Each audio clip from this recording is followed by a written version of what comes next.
Magandang araw sa inyong lahat at welcome sa aking channel. Sa pagpunta ni Kim Chiu at Paolo Avellino sa isang resort sa California, ay nagkaroon umano ng pagkakataon na mabisita nito si Miss Kris Aquino. Ang mga kaganapang ito ay matapos ang matagumpay na ASAP event na ginanap sa California, na kung saan makikita ang mga kapamilya stars.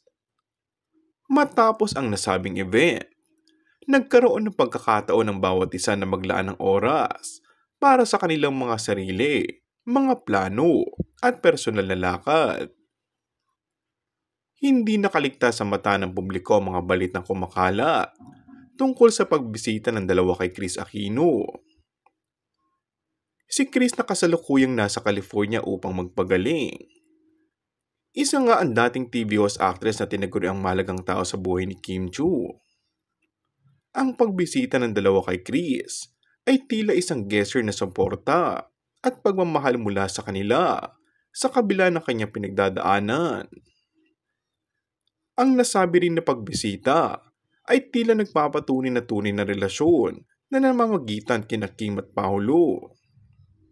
Kaya naman abang na abang ang mga fans ngayon sa post ni Kris Aquino dahil tiyak na may ibubuko at hindi nito itatago ang mga kaganapan na pagbisita ng dalawa sa kanya.